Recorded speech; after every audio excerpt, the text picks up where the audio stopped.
গল্প অপেক্ষা ৰচনা গংগা প্ৰসাদ হাজৰিকা। ব্যস্ততাই কেতিয়াবা বৰকৈ আমুৱায়। সেইতে প্ৰতিদিনে সময়তে অফিচৰ পৰা ওলাব খোজোঁ। তথাপি কেতিয়াবা নিশা 9-10 বাজেগৈ। আগতে অৱশ্যে অফিচৰ পৰা ওলাওঁতে পলম হ'লে কেতিয়াও বেয়া পোৱা নাছিলোঁ। এতিয়া কিন্তু বেয়া পাওঁ, কাৰণ সময়বোৰ এতিয়া আগৰ দৰে হৈ থকা নাই। অফিচত দেৰিলৈকে থাকিলে মানুহে সেইজনক বৰ বেয়া চকুৰে চায়। সন্মুখত মুখ খুলি একো নক'লেও আৰ-বেৰকৈ কয়, অফিচত বাহিৰা পইচা আছে বাবেই দেৰিলৈকে কাম কৰি আছে। অনাহকত তেনে এষাৰ কথা শুনিবলৈ মন নাই। এতিয়া তেনে কথা শুনাৰ বয়সো নাই। তেনেকৈ কোৱাৰ বাবে মানুহক দোষ দিও লাভ নাই। আচলতে বৰ্তমান সময়টো এনেকুৱাই। আমি নিজেই তেনেকৈ মানুহক ভাবিবলৈ ক'বলৈ সুবিধাটো উলিয়াই দিছোঁ। টকাৰ লালসাত মানুহে এতিয়া নিজকে পাহৰি পেলাইছে। পৰিয়াল পৰিজনৰ কথাটো বহু দূৰত। সহজলভ্য ধনৰ বাবে মানুহে আজিকালি সকলো কামেই সহজতে কৰিব পাৰে, বিবেকো বন্ধকত থ'ব পাৰে। আগতে কিন্তু এই কামবোৰ অসম্ভৱ আছিল। এয়া সময়ৰ পৰিৱৰ্তন। চকুৰ সন্মুখতে দেখিছোঁ মন্ত্ৰীৰ কোনোবা এজন সহায়কে একে বছৰতে বহু কোটি টকীয়া মাটি কিনি সেই বছৰতে তাত বহুমহলীয়া অট্টালিকা সজাৰ কাম আৰম্ভ কৰিছে। যেনেকৈ আৰম্ভ কৰিছে সামৰিবও তেনেকৈ। সেইসকলতকৈ মই ডাঙৰ চাকৰি কৰোঁ, দৰমহাও বেছি পাওঁ। সেইসকলে ভবাৰ দৰে কৰাৰ দৰে মাটি কিনা ঘৰ সজা আদি কামবোৰ মই ভাবিলেও কৰিব নোৱাৰোঁ। কাৰণ মই নিজৰ দৰমহাৰ হিচাপতে সকলোবোৰ কাম কৰিব লাগিব। জানো হিচাপৰ দৰমহাৰে এনে কাম কোনো এজনেই কৰিব নোৱাৰে। তথাপি মই সুখী। এতিয়ালৈকে কাৰো ওচৰত বিক্ৰী হোৱা নাই আৰু ভৱিষ্যতেও বিক্ৰী নহওঁ। গুৱাহাটীত অত বছৰে চাকৰি কৰি ঘৰ মাটি কৰিব নোৱাৰাৰ বাবে অৱশ্যে মানুহৰ পৰা মাজে মাজে কথা শুনিবলগীয়া হয়। তাৰ বাবে মোৰ মনত অলপো আক্ষেপ নাই। ওখ অট্টালিকাবোৰ দেখি মানুহে প্ৰশংসা নকৰে, ভ্ৰুকুটিহে কৰে। অমুকে এইটোহে চাকৰি কৰে। ইয়াৰ অৰ্থ হ'ল অসৎ পথেৰে অহা ধনেৰে সজা ঘৰ। তেনে এষাৰ কথা শুনাৰ বাবে মই অলপো আগ্ৰহী নহয়। বহুতৰে সপোন গুৱাহাটীত থকাৰ, মহানগৰী হোৱাৰ। গাঁৱৰ সপোন দেখা, মনটো গাঁৱতে এৰি থৈ অহাসকল অৱশ্যে ইয়াৰ ব্যতিক্ৰম। সেইসকলৰ মাজৰ ময়ো এজন।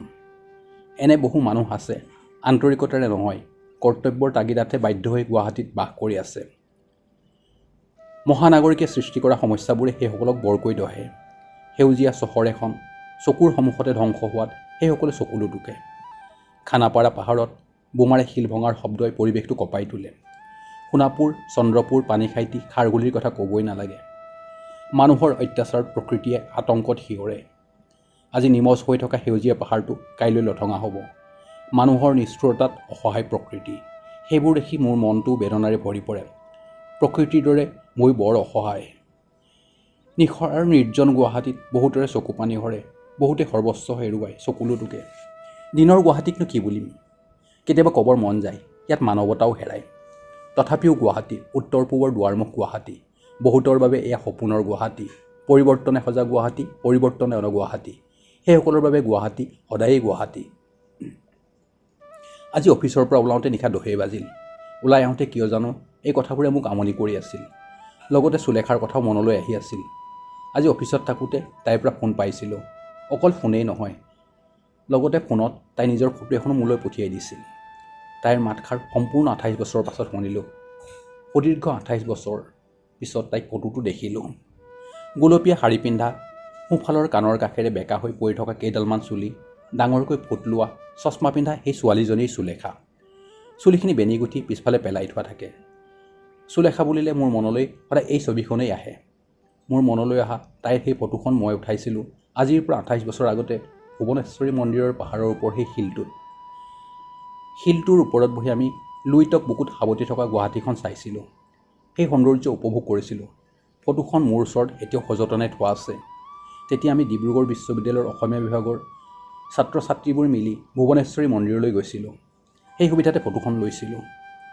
নামটো সুলেখাৰ কাৰণে আমি তাইক সুবিধা পালেই সুলেখা চিঞাহী বুলিও জোকাইছিলোঁ। তাৰ বাবে তাই আমাক গালি পৰা নাছিল। বন্ধুত্বৰ আমেজ তাই বাৰুকৈ অনুভৱ কৰিছিল, আমিও কৰিছিলোঁ। তাইৰ হাতত অৱশ্যে সুলেখা চিঞাহীৰ দাগ কেতিয়াও দেখা নাছিলোঁ। নামটোৱে কথাষাৰ মোক আজি আকৌ এবাৰ সোঁৱৰাই দিলে। ভাবিলে এতিয়া হাঁহিহে উঠে। এতিয়াতো তাই ছোৱালী হৈ থকা নাই। তাইৰ বোলে এতিয়াও এডালো চুলি পকা নাই। এতিয়া তাইৰ বয়স কিমান হ'ব বাৰু? যিমানেই নহওক অৱসৰ ল'বলৈ 5 বছৰৰ বেছি বাকী নাই। আজিকালি কলেজ শিক্ষকসকলেও পেঞ্চন পায়, তাইও পাব। আগৰ দৰে এতিয়া আৰু অৱসৰৰ পিছৰ দিনবোৰৰ কথা ভাবি কষ্ট খাব নালাগে। আজি কথা প্ৰসংগত তাই সপোন আৰু বাস্তৱৰ বহু কথাই কৈছিল। তাই কৈছিল, এইবাৰ নতুনকৈ অহা ছাত্ৰ ছাত্ৰীবোৰৰ মুখবোৰ বৰ উজ্জ্বল দেখিছোঁ। কথাষাৰ শুনি মোৰ মনটো ভৰি গ'ল। চৰকাৰে দুখীয়া ছাত্ৰ ছাত্ৰীসকলক বিনামূলীয়াকৈ শিক্ষানুষ্ঠানত নাম লিখোৱাৰ ব্যৱস্থা কৰি দিছে। সেইসকলৰ মুখবোৰ উজ্জ্বল হ'বই, কাৰণ সেইসকলৰ চকুতো অযুত সপোনে জিল মিলাই আছে। সেইসকলেও নিজৰ বাবে, ঘৰখনৰ বাবে, দেশৰ বাবে বহুত সপোন লৈ আহিছে। সেইসকলৰো বহুত দায়িত্ব আৰু কৰ্তব্য আছে। অৱশ্যে সপোনবোৰৰ পাৰ্থক্য আছে। ধনীৰ সপোন আৰু অধিক ধনী হোৱাৰ, দুখীয়াৰ সপোন যেনে তেনে দুবেলা দুমুঠি খাই জীয়াই থকাৰ। সপোনবোৰ ভাগ কৰিব পাৰি নেকি? ৰামধেনুৰ ৰঙেৰে সপোন সজাব পাৰিনে? যিসকলৰ সপোন সফল হয়, সেইসকলৰ সপোনবোৰেই হয়তো ৰামধেনু বুলিয়া হ'বও পাৰে। সুলেখাৰ দুচকুত বহুত সপোন আছিল। সপোনৰ বাটত ভবামতেই তাই বাট বুলিছিল। কিন্তু সময় তাইৰ প্ৰতি অলপো সদয় নাছিল। আৰম্ভণি হওঁতেই তাইৰ জীৱনত ভাটা পৰিল। জীৱন সাগৰৰ অশান্ত ঢৌৰ গৰ্জনে অকালতে তাইৰ জীৱনলৈও ভাটা নমাই আনিলে। জীৱনটো এখন নদীৰ দৰে, ই একাধাৰে আগুৱাই গৈয়ে থাকে। জীৱনৰ সুখ দুখ পোৱা নোপোৱা, পায়ো হেৰুৱা, সকলোবোৰ বুকুত সাৱটি নিয়ে। সময়ে তাইৰ সপোনবোৰ লৈ গ'ল। একমাত্ৰ সন্তানগৰাকীক তাইৰ বুকুত আলফুলে থৈ গ'ল। লগতে থৈ গ'ল আৰু এবুকু বেদনা। টাৱাঙৰ পৰা উলটি অহা সেই দিনটোৰ কথা তাই কেতিয়াও নাপাহৰে। টাৱাঙৰ সৌন্দৰ্যই তাইক আপ্লুত কৰিলে। সেই সৌন্দৰ্যই তাইৰ বুকুখনো চিৰকালৰ বাবে উকা কৰি থ'লে। ইচ্ছা কৰিলেও তাই একো কৰিব নোৱাৰে। এই সময়ে বন্ধা জীৱন। যি কৰে সময়েহে কৰিব। সময়ৰ ওচৰত তাইও প্ৰতিবাদ কৰিব নোৱাৰিলে। সময়ে জানো কাৰোবাৰ প্ৰতিবাদ, আশাহত হোৱাৰ ভাষা বুজে? কেতিয়াও নুবুজে। সময় যে বৰ নিষ্ঠুৰ। সফলসকলৰ বাবে বোধহয় জীৱনটো বৰ ৰঙীন। টাৱাঙৰ সৌন্দৰ্যই সিহঁতক আকৰ্ষণ কৰিছিল। শুকুলা ডাৱৰ আৰু বৰফৰ মাজত তাত এদিনৰ বাবে হ'লেও সিহঁত হেৰাই যাব খুজিছিল। সেই সৌন্দৰ্যই তাইৰ জীৱনটো উকা কৰি থৈ গ'ল।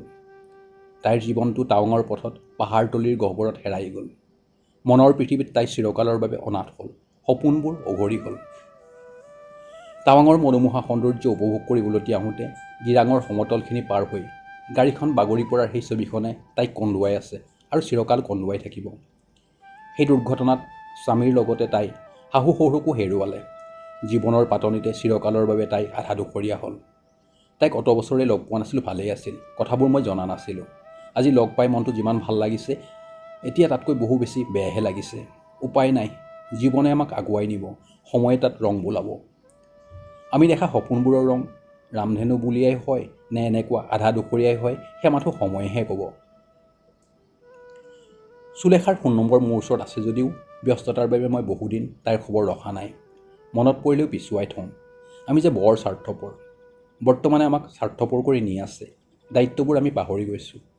অকলশৰীয়া এগৰাকী সহপাঠীৰ এনে নিঃসংগ মুহূৰ্তত এষাৰ মাত দিলে, তাইৰ সৈতে এষাৰ কথা পাতিলে আমাৰনো কি আহে যায়? মুখৰ মাত এষাৰ শুনিলেই তাইৰ মনটো ভাল লাগি যাব। কাৰোবাক কাষত পোৱা যেন লাগিব। আজি মনতে সিদ্ধান্ত লৈছোঁ, ঘৰ পাই তাইৰ সৈতে এষাৰ কথা পাতিম। ঘৰ পাই ফোনটো লগালোঁ, কিন্তু উত্তৰহে নাই। মনটো বৰ বেয়া লাগি গ'ল। তাইৰ নিশ্চয় গা বেয়া। কেইবাবাৰো কৰা চেষ্টাৰ মূৰত তাইৰ পৰা উত্তৰ পালোঁ। হেহাই দিয়া উত্তৰ, তাইৰ গা বেয়া। অকলশৰে বিচনাত কেইবাদিনো পৰি আছে, কলেজলৈও যোৱা নাই। কিছু সময় কথা পতাৰ অন্তত তাইৰ মনটো আৰু মাতটো কিছু উন্নত হোৱা যেন লাগিল। মোৰ অনুৰোধ মতে ছোৱালীজনীৰ প্ৰতি থকা দায়িত্বৰ বাবেই তাই ডাক্তৰৰ ওচৰলৈ যাবলৈ মান্তি হ'ল।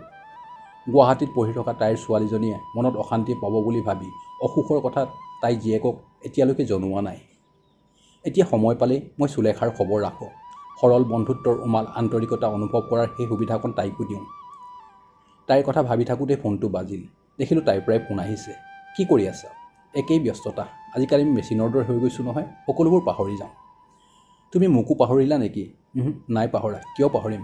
ঠিক নাই। ব্যস্ততাৰ মাজত সকলো পাহৰি যোৱাৰ দৰে মোকো পাহৰিব পাৰা। ৰ'বা, কালিলৈ তুমি অফিচত থাকিবা নহয়? কালিলৈ অফিচত মই তোমাক এপাক লগ ধৰিম। কিমান বছৰ মূৰত যে তোমাক আকৌ লগ পাম। সঁচা? তুমি গুৱাহাটীলৈ আহিবা নে আজি আহি পালাহিয়ে? মই আজি ৰাতিৰ গাড়ীত গুৱাহাটীলৈ গৈ আছোঁ। দেখিলে তুমি মোক চিনি পাবানে? তুমি দেখিবলৈ এতিয়াও আগৰ দৰে সেই ক্ষীণটোৱেই হৈ আছানে? আগৰ চেহেৰাৰ লগত কিবা মিল আছেনে? দেখিলে তোমাক মই চিনি পামনে? আৰু কোৱাচোন কোৱা, তুমি কি খাই ভাল পোৱা? মই তোমাৰ ফটো দেখিছোঁ। তোমাক আঁতৰৰ পৰাই মই চিনি পাম। তোমাৰ কাণৰ কাষৰ চুলিখিনি এতিয়াও সেই আগৰ দৰে আছেনে? মই ৰৈ থাকিম। নাই, তুমি মোলৈ খোৱা বস্তু একো আনিব নালাগে, মইহে তোমাক খুৱাম, তুমিহে মোৰ আলহী হ'বা। উশাহ নোলোৱাকৈ কথাকেইটা পাতি পেলালোঁ। তাই ফোনটো কাটি দিলে, ময়ো একো নক'লোঁ। পিছদিনা সুলেখাৰ কথা ভাবি তাই মোক অফিচত লগ ধৰিবলৈ অহাৰ অপেক্ষাত ৰৈ আছোঁ। ক'ত তাই দেখোন নাহিল। ফোন এটাকে কৰিলোঁ, সুলেখা এতিয়া তুমি ক'ত আছা? মই নিজৰ ঠাইতে আছোঁ। কালি নিশা মৰাণৰ ওচৰৰ কোনোবা এঠাইত কিবা কাৰণত স্থানীয় বন্ধ চলি থকাত বন্ধ সমৰ্থকে আমাৰ গাড়ীখন জ্বলাই দিবলৈ লোৱাত ড্ৰাইভাৰে গাড়ীখন আকৌ ঘূৰাই লৈ আহিল। মই বৰ ভয় খালোঁ জানা।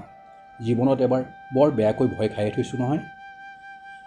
কেতিয়া কোন সময়ত ক'ত কি অঘটন ঘটে তাৰ কোনো নিশ্চয়তা নাই। মইনো কি ক'ম, একো ক'ব নোৱাৰিলোঁ। সুলেখাৰ কাণৰ কাষত দীঘলকৈ ওলমি থকা চুলিখিনি বাৰে বাৰে মোৰ চকুৰ আগত লৰচৰ কৰি থাকিল। মই মনতে দীঘলকৈ হুমুনিয়া এটা কাঢ়িলোঁ। সুলেখাক লগ পাবলৈ অপেক্ষা কৰি থকাতে থাকিলোঁ। এইবাৰলৈ তাইক লগ পোৱাই নহয়।